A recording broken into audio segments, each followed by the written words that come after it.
उत्तर प्रदेश की राजनीति में एक बार फिर फॉर्म नंबर 7 को लेकर घमासान छिड़ गया है। समाजवादी पार्टी के राष्ट्रीय अध्यक्ष अखिलेश यादव ने आज एक प्रेस वार्ता कर चुनाव आयोग और भारतीय जनता पार्टी पर बेहद गंभीर आरोप लगाए हैं।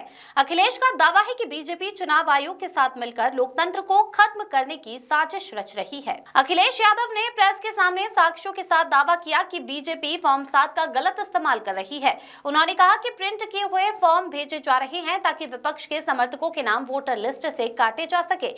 फॉर्म 7 प्रिंट कराकर भेजे जा रहे हैं। कई जगहों पर हंगामा हुआ है। भारतीय जनता पार्टी चुनाव आयोग से मिलकर गड़बड़ियां कर रही है। एसआईआर के माध्यम से इन्होंने बिहार का चुनाव जीता और अब यही कोशिश बंगाल और यूपी में भी है। इसीलिए हमें भाजपा की काली करतूत के खिलाफ काला कोट पहनना पड़ा। इस प्रेस वार्ता का केंद्र बिंदु रहे नंदलाल।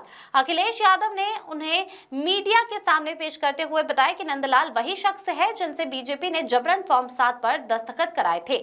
आज हमारे साथ नंदलाल है। इन्होंने हिम्मत दिखाई और बीजेपी की बेईमानी को उजागर किया। लोकतंत्र को बचाने के लिए हम इन्हें 1 लाख रुपए का पुरस्कार दे रहे हैं। नंदलाल अपने घर पर मंदिर बनवा रहे हैं। समाजवादी लोग उसमें भी पूरा सहयोग करेंगे। अखिलेश यादव यही नहीं रुके। उन्होंने सीधे चुनाव आयोग को कटघरे में खड़ा करते हुए मांग की है कि फॉर्म 7 भरवाने की प्रक्रिया को तुरंत रोका जाए। उन्होंने सरकारी कर्मचारियों और बीएलओ को भी संदेश दिया, बीजेपी की हर काली करतूत पकड़ी जा रही है। आप सिस्टम खत्म कर रहे हैं, मतलब आप लोकतंत्र खत्म कर रहे हैं। हमें उम्मीद है कि बीएलओ अपनी नौकरी बचाने के चक्कर में लोकतंत्र को बलि नहीं चढ़ने देंगे। अब सवाल यह है कि क्या चुनाव आयोग इस आरोपों पर कोई संज्ञान लेगा या फिर 2027 की तैयारियों से पहले वोटर लिस्ट की ये जंग और तेज होगी। आपकी इस मुद्दे पर क्या राय है, हमें कमेंट सेक्शन में जरूर बताएं। मैं अगर नंदलाल से कहूं, क्योंकि मुझे 1 लाख रुपए इनाम देने थे आपको, आप इस प्राइज से वंचित रह गए। आप प्राइज ही नहीं मिला आपको। वही प्राइज जो आपको देना था मुझे, वही प्राइज मैंने इनको दिया। 1 लाख रुपए हम लोग इनकी बहादुरी के लिए और इन्होंने जो लोकतंत्र बचाया उसके लिए और जो सच्चाई हम लोगों के लिए सामने लाए। अब भारतीय जनता पार्टी के लोग पीछे पड़े हुए थे इनके। मैं 1 लाख रुपए और इनके मंदिर निर्माण जो कर रही है, ये बहुत ही धार्मिक व्यक्ति हैं। देवी के प्रति इन्हें प्रति बहुत लगाव है। अपने गांव में ही, अपने घर पर ही मंदिर का निर्माण कर रहे हैं दुर्गा माँ का। तो हम समाजवादी लोग इनके मंदिर को बनाने में भी पूरा सहयोग करेंगे, क्योंकि देवी की वजह से ही आज इनमें इतनी बहादुरी, साहस आया है और उन्हीं की वजह से आज भारतीय जनता पार्टी पकड़ी गई है। इसलिए हमारी मांग है, जो हमारे नंदलाल जी हम लोग सामने ले आए, 16 को और लोग लेके आएंगे, फॉर्म 7 भरवाना बंद करे चुनाव आयोग को। क्योंकि जब आपने पूरी एक्सरसाइज कर ली एसआईआर की, तो फॉर्म 7 तो बंद होना चाहिए, फॉर्म 6 होना चाहिए केवल। भारतीय जनता पार्टी की हर काली करतूत पकड़ी जा रही है, हर बेईमानी पकड़ी जा रही है। आखिर सरकार ईमानदार क्यों नहीं है? आयोग ईमानदार क्यों नहीं है? आयोग की जिम्मेदारी बनती है कि निष्पक्ष और कॉन्स्टिट्यूशनल वैल्यूज को बचाएं। सिस्टम जितना ही स्ट्रेंथन करेंगे उतना ही डेमोक्रेसी स्ट्रेंथन होगी। अगर हम सिस्टम को खत्म करें, इसका मतलब लोकतंत्र को खत्म कर रहे हैं। एसआईआर के माध्यम से बिहार का चुनाव उन्होंने जीत लिया।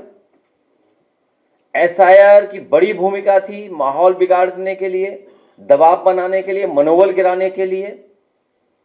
बिहार के चुनाव को जीत लिया भारतीय जनता पार्टी ने। वेस्ट बंगाल में भी यही कोशिश कर रहे हैं एसआईआर को लेकर के। वहां की सरकार लगातार और वहां की मुख्यमंत्री लगातार इस बात को कह रहे हैं कि चुनाव आयोग भारतीय जनता पार्टी का आयोग बन गया है और उन्हें मजबूरी में भारतीय जनता पार्टी के काली करतूतों के खिलाफ काला कोट पहनना पड़ा और सुप्रीम कोर्ट में खड़ा होना पड़ा कि किस तरीके से भेदभाव, किस तरीके से election commission Bharatiya Janata party का सहयोगी दल बन गया।